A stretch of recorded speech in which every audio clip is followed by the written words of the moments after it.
I think sometimes, we get put in situations and we have to do things that we're like, well, why are we doing this? It can feel like a time dump, right? Just dumping time into something. Yep. Not that it's a waste. It's just like, why am I doing this? And then the puzzle pieces put together 10 years, so long later. Oh, this is exactly why I was supposed to be here. Hey guys, welcome back to the CA podcast. I'm Chad. This is Vinny. Hey guys. And today we're coming back to you after talking about the Osbury Revival. Today, we're going to talk about something kind of interesting is, have you ever felt like when you were somewhere, you had a position and you kind of felt like an imposter, that you didn't belong there? You had decision-making capabilities and things like that, but you felt like you didn't belong. So I worked in, I had worked in the church field for an extended amount of time, moved to Florida, was struggling finding a full-time position in ministry. Right. And then ended up, so I was working as a timeshare sales guy. Okay. Right? Yeah. You talk about being an imposter. That was, it was so awkward trying to sell people things. Especially after being preaching in church, the gospel. Right? And then you're like telling them they should go on vacation. I mean, it's like, it was tough, but working at church and vacation doesn't go together. No, it doesn't. No, but that's a whole nother thing. But no, that's not even where I want to go. So I ended up, I had a friend who worked in restaurants. Yeah. He was a manager, regional manager for a restaurant company. And we go out to dinner one night and he's like, I need all these managers, blah, blah, blah. And I'm like, bro, I could manage one of your stores. Just totally joking. Yeah. Right. And he's like, yeah, you could.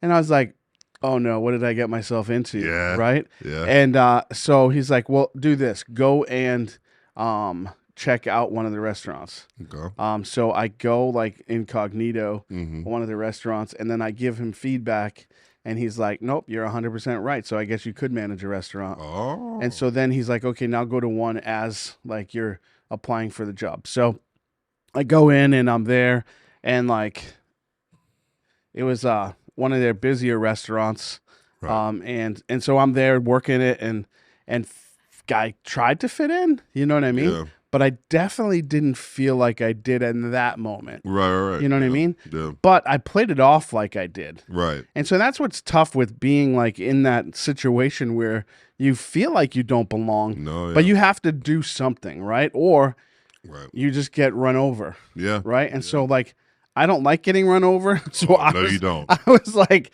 I'm just going to go in and pretend like I know exactly what I'm doing. Right. And I mean, they're like, they had me work the bar. They had me working all this stuff. Yeah. And I'm not even on yet. Right. Yeah. But they were so busy. They needed help. And I'm making drinks I've never even made. Wow. It was crazy. That's crazy. And yeah, so I ended up getting the job, worked there for 6 years or so. Yeah. And moved up 3 different times within that company. That's crazy. But all out of a joke at me. And they were oftentimes. I mean, one of their restaurants is on iDrive, and the craziest stuff there. I mean, they did over $100,000 in one day in a restaurant is a lot of money. Yeah. And we were doing that in that location. Wow. And it was brutal. 2 kitchens, two bars, wow. I mean, it was wild. You talk about having to fake it. That and feel like an imposter, that's tough. Especially when you're in a double kitchen, trying to get food out. There were times where I was like, how am I even here? Because some of that stuff too is obviously you're managing people. Right. So how did you kind of deal with the fact that maybe there were people there that had more experience than you that were below you? How did you deal with that dynamic? So I'm dealing with cooks that know how to cook way better than I can, right? Yeah. And so when I'm in there, I am literally the guy getting the food out to the servers so that they can serve the food.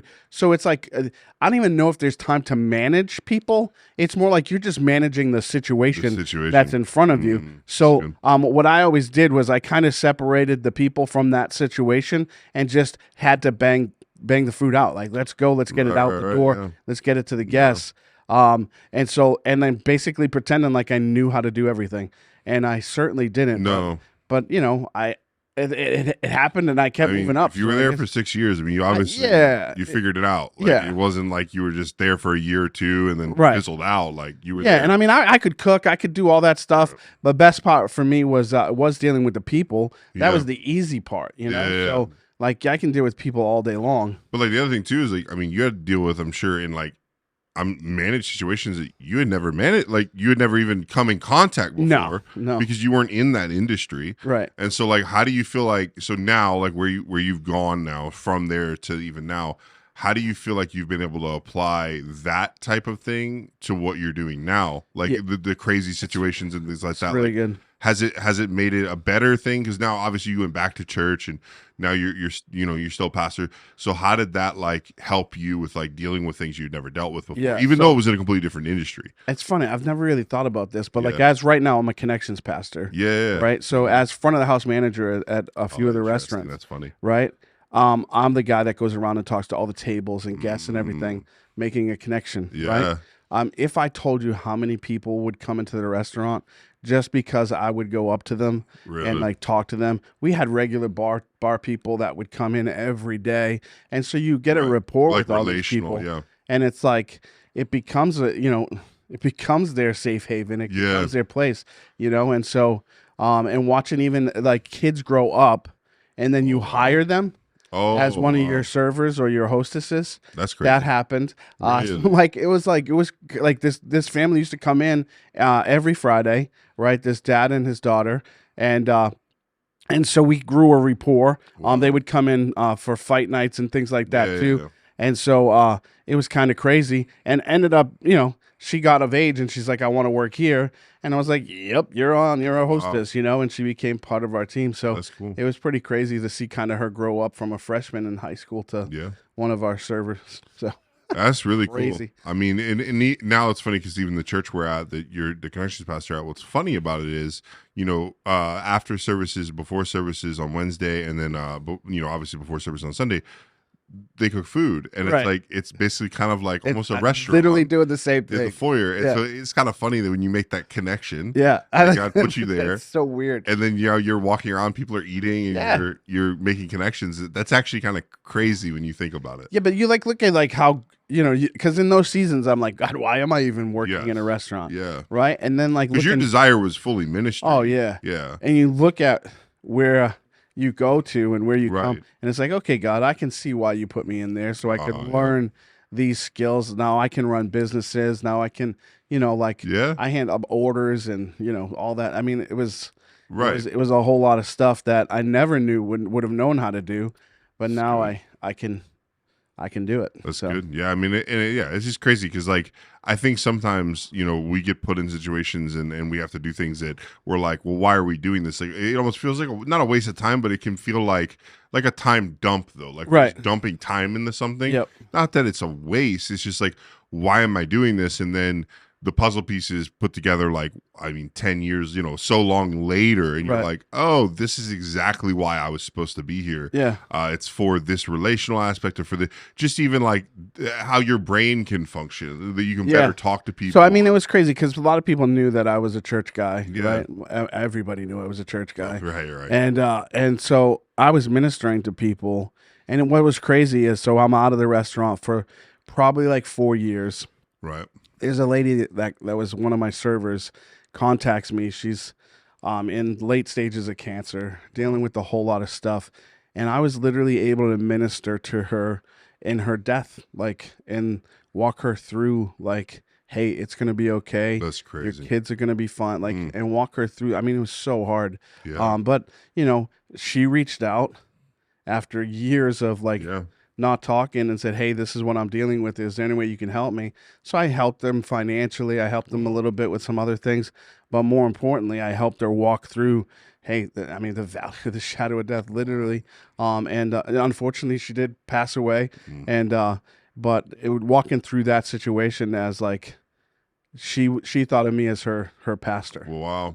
And I was just her manager at a restaurant. Yeah. But how crazy is that? Well, I mean, it reminds me of, he'll leave the 99 and go after the one. Right. And if he sent you there for 6 years just to go after Just for the that, one, just for that, it was worth it. and it was you know worth what I mean? it, right? Yeah, 100%. And it's so crazy when you start realizing, like, when you start thinking like that, I think you stop feeling like an imposter. Yeah, And you start going, well, then I'm here for a reason. yeah, Like, maybe I don't even see the reason now, but I'm gonna see the reason for it. yeah, I mean, because it's important that you look at that, because it's like, you're saying, hey, I was here for 6 years and then 4 years after. Right. So 10 years later, Yep. you saw fruit. Now, I'm sure you saw stuff, but Oh, that was yeah. a significant thing. Yeah. And you look at like that was a significant life experience that you walked through with somebody that you may have never come in contact with had Right. you not been in that industry. Yeah, it's good. And so to think that you walked through basically 10 years to get to this one experience to help somebody, it's like, well, then, hey, you weren't an imposter. You were there for a purpose. Right. It was to help this person walk through, and obviously everything else, but in the lessons you learn. But because the byproducts, you look at it and go, wow, there's a lot of byproducts now. Right. Whereas maybe before it was like, man, I don't know if I belong here. Yeah. It started over a joke. Right? Oh, like, yeah. Yeah. It's like, how did I shouldn't even be here. Yeah. But, and what's funny is coming here started as a joke too. Yep.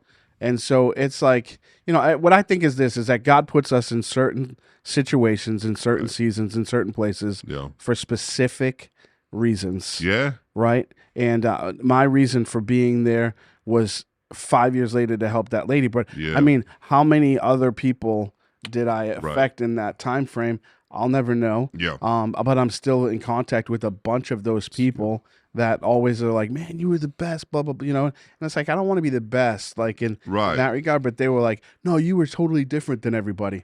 That's what I like to hear. Yeah. You know what I mean? Like you didn't get angry at us. You didn't, you know what I mean? Right. You were always happy and all that. So it's good to see that, but knowing that, when you're in those situations and you feel like, man, how am I even here? Right. What I've learned is that God has you here for a reason. God has you in that situation for a reason. Yeah. You might not know it at the time, but you got there, right? You're in the room. Right, you're there. So do something with that situation, right? Be the person you're supposed to be in that situation, right? Like you can be like in a big room, a big crowd, you wonder, well, how did I get in this position of like around a table in a conference room of making these big decisions?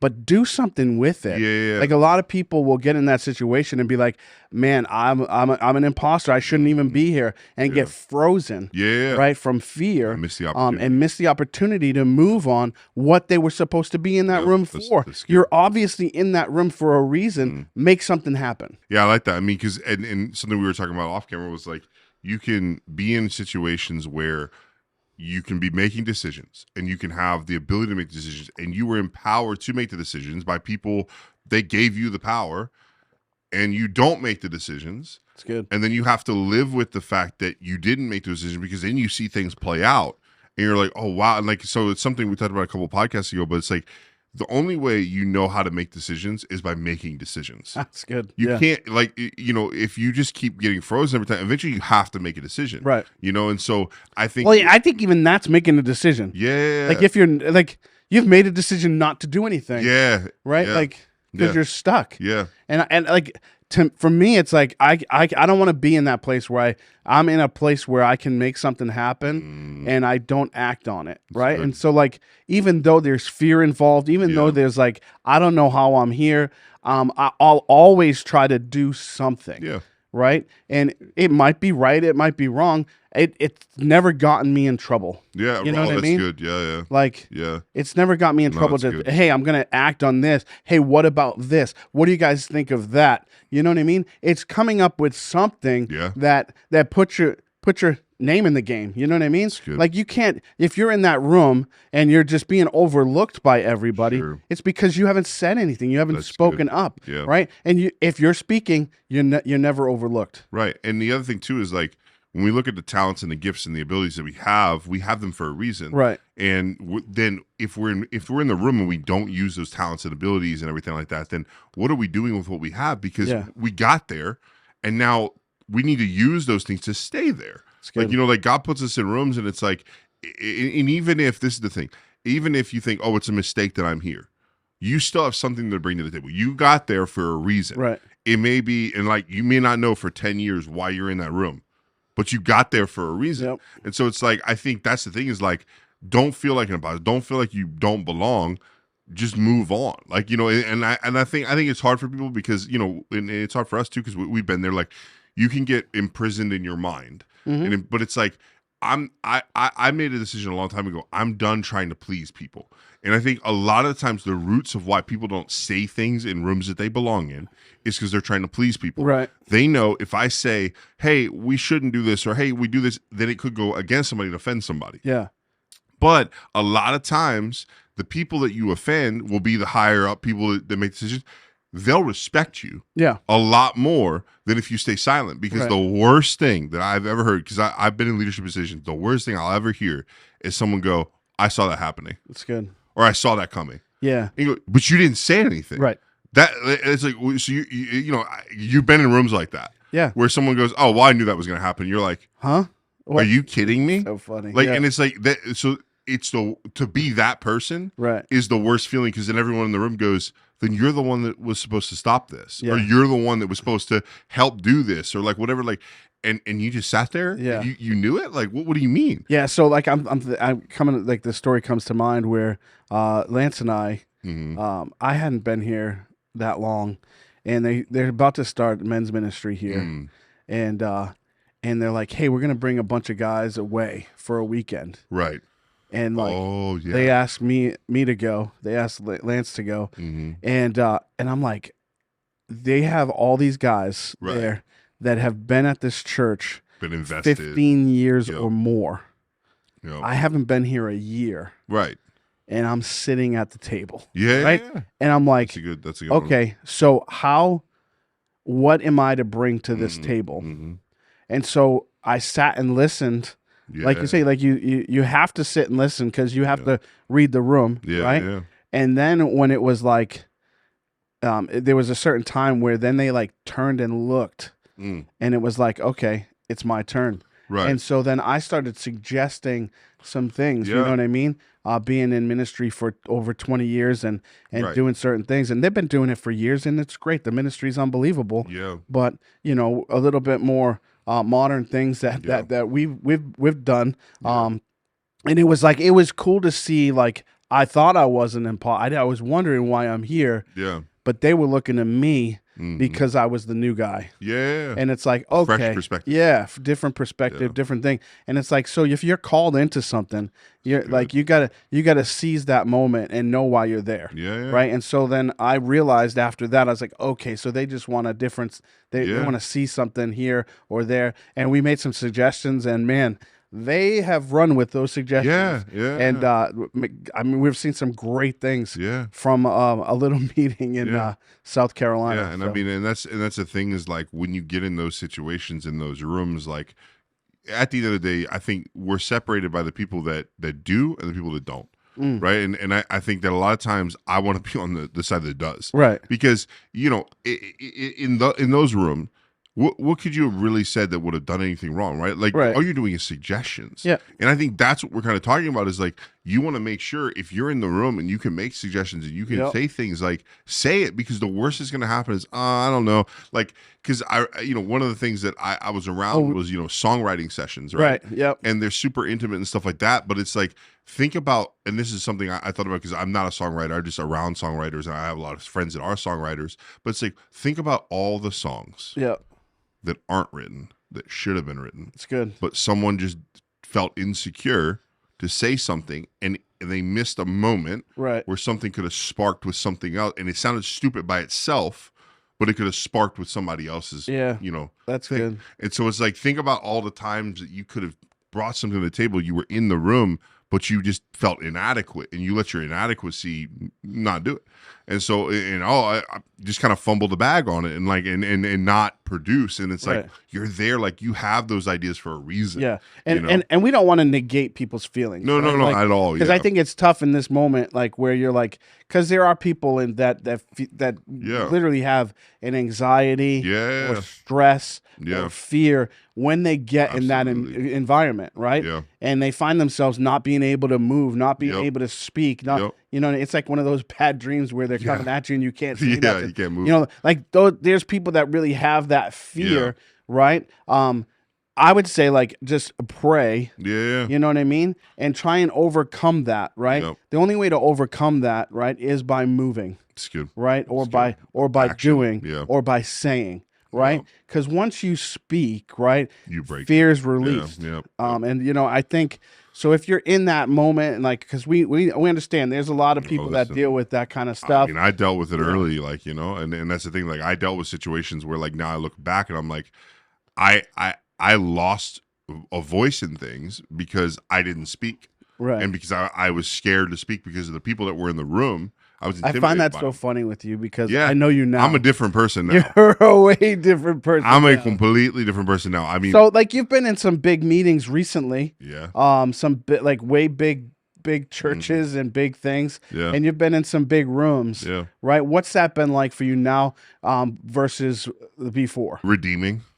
Oh, that's good. That's what it's been, because now you said, because it's like at the end of the day, like I was in big rooms early when I was like 19, 20, and I wouldn't say things. Right. And I had a regret for so many years of not saying something. Yeah. Like I'm like, wow, like I was in the room that I dreamed at, 15, 16 years old. Yep. And then I couldn't say anything. So I identify with the frozen thing. Right. But now, like I look at it now, like you're saying, I'm in these rooms and it's like, wow, like now I'm saying things and I'm taking back what I lost. And now it's like now I feel like I didn't lose things, and I feel like now like I'm gaining things. I'm like, okay, I had to go through that for a purpose, right? Like I had to not say those things because now it's like, oh, now I saw what I lost, Right. and I was like, I never want to do that again. And that's where my boldness comes from now, and that's where my kind of, because the funny thing is I went through an evolution of kind of like my mindset, and you saw this when I came here, but where I was like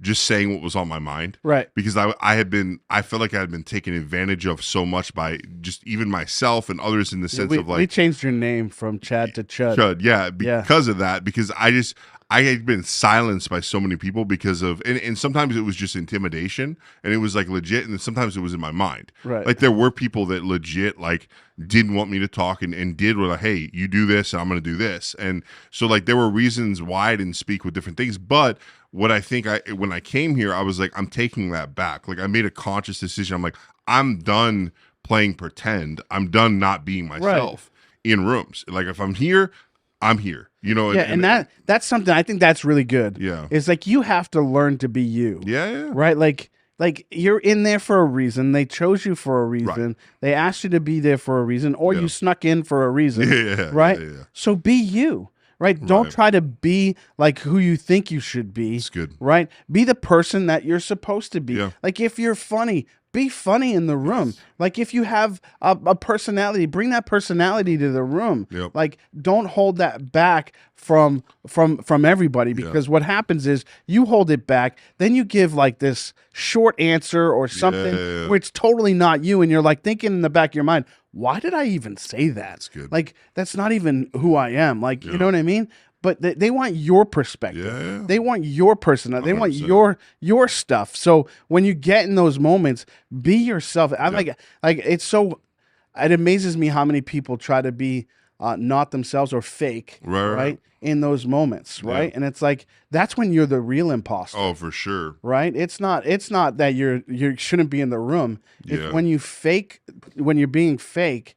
That's the real imposter. Yeah, and then here's the thing, because the other side of that is you then become an imposter. Exactly. You create yourself where now you are like, people looking at you, why is he here? Then you have to act like that all the time. Come on, man. And so Impossible. I mean, it's a like a snowball effect, because you feel that way in one room and the next room and then the next room, and it just snowballs. And so I mean, and that's the thing. I like that you kind of turned it there, because like the encouraging thing is like, if you do get anxiety, there is freedom. Like I walk through it. Yeah, like, we've seen that. I'm a product of someone who I was intimidated. Now we gotta like hold you back a little bit. Yeah, I know.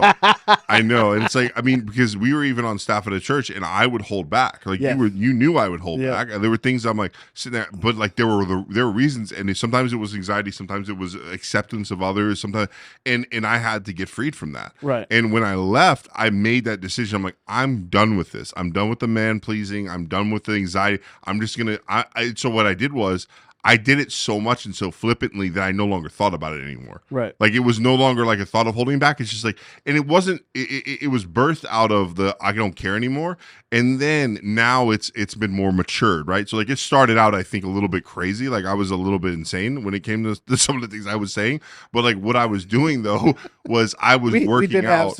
We did have some chat. Come to Jesus meetings. And no, like, we had some chatisms. Oh yeah, chatisms. And we would send to people. Chad just said this. Yeah. It's like and the things I would say, but it's like what I was doing was I was working out, like the same way that you work out salvation. I was working out how I was supposed to speak. Right. When I felt certain ways, or like because the reason that things are inside of us are to come out of us. So like when we have these ideas and things that cook inside of us, and like so what I've learned now is when to let things cook and when to let things out. So I think there's times where I'm like, I need to keep this to myself right now and then eventually let it out. So instead of like, I'll still say things and it kind of goes to my back pocket thing. Yeah. I'm going to keep this in my back pocket right now. It's coming out. I'm going to use it, but it's staying in my back pocket right now because I need to work through some things. Right. The thought isn't complete, Like, and it's better to not say it at that moment until you have that complete thought where it's coherent, and rather than said in anger, said in haste. 100%. And then if you keep it in the oven, let it cook for a few, right? And when it's done and ready, the bell will ring, and you'll be like, okay, that's how I'm supposed to say it. And it's okay to say it bluntly or whatever if it's in the right moment, you know? Yeah. And so, well, that's one cool thing is like you just the right moment. And that's the right moment will present itself as long as you're receptive to understand when the right moment is. I think a lot of times we can ignore the right moment, and I think once you start doing it, like just step out. Like I don't think the right moment is like if you haven't really voiced your opinion and things like that and then done things. I don't think the right moment's as important initially. You have to train yourself, and then it's like, oh, now I'm gonna wait for the right moment, and that's so. But yeah, so it's been a good conversation. Yeah, it's been good. I like this. This was good. So. Cool. Well, all right, guys. We'll see you next week. See ya.